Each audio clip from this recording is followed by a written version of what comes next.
Party का उद्देश्य क्या है? जी, आपने बहुत जायज़ क्वेश्चन किया है कि जब उद्देश्य ही नहीं पता होगा तो हम कैसे समाज तक अपनी बात पहुंचाएंगे।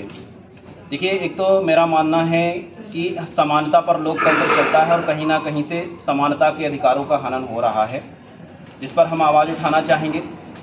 दूसरा यह है कि किसी भी देश की अर्थव्यवस्था विज्ञान तथा प्रौद्योगिकी पर निर्भर करती है।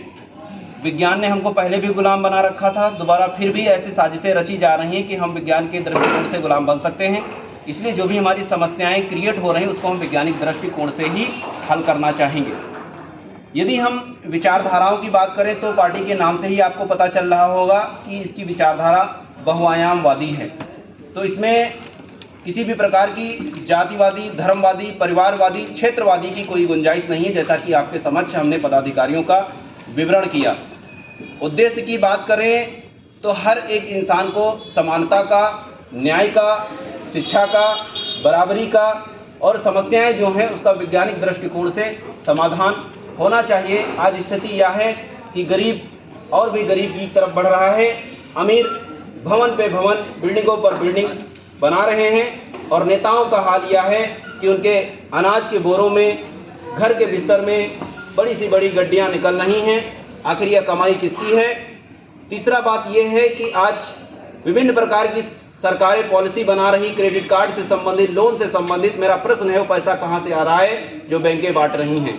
उस पर अंकुश लगाना और प्रश्न खड़ा करना ताकि आम जनता को गुमराह ना किया जाए। क्रेडिट कार्ड कई बार टैक्स लिया जाता है, जीएसटी के तौर पर, इनकम टैक्स के तौर पर, सेल टैक्स के तौर पर, स्टेट जीएसटी, कैपिटल जीएसटी, ऐसे बहुत सारी, लंबा खिंच जाएगा अगर व्याख्यान रखें। सीधे तौर पर जैसा कि आज जो है महिला न्याय दिवस दिन भी है, सावित्रीबाई फुले शिक्षा की क्रांति जो जलाई है उनका दिवस भी है।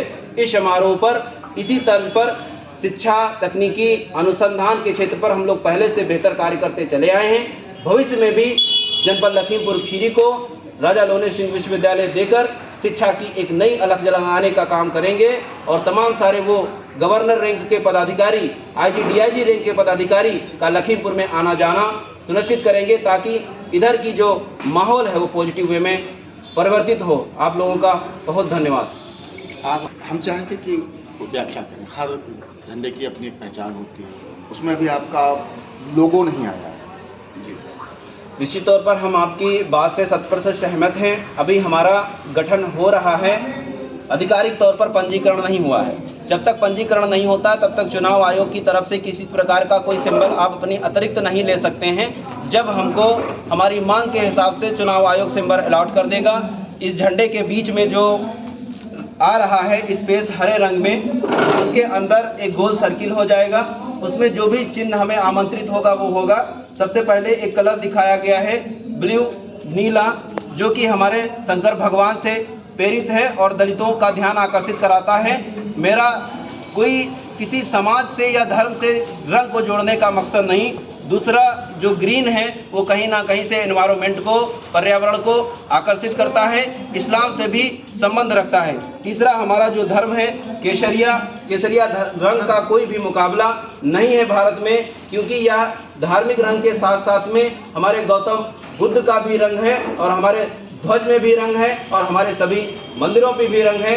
इसलिए हमने बांधने की बात की है, जोड़ने की बात की है। इसलिए हमने 3 रंगों का, नीला, हरा और केसरिया रंग का झंडा लॉन्च किया है। इससे पार्टी जानी जाएगी। बहुत धन्यवाद। आपने जैसे बताया क्या आपने उसको बिल्कुल हक जायज क्वेश्चन है, क्योंकि आज का जो सभा है इसमें किसी भी प्रकार की कोई आपत्ति है तो वो अपनी दर्ज करा सकती है। आपकी आपत्ति में सर आंखों पर लेता हूँ। केसरिया वीरता और शौर्य का प्रतीक होता है। हाँ, ये शौर्य मतलब स्थान अगर ऊपर हो जाता तो ठीक रहता। कोई दिक्कत नहीं, इसको हम लोग ऊपर कर देंगे, ऐसा कोई दिक्कत नहीं। अभी सर्वसम्मति बाकी है, पदाधिकारियों की सहमति बाकी है, इसको ऊपर निश्चित तौर पर कर दिया जाएगा।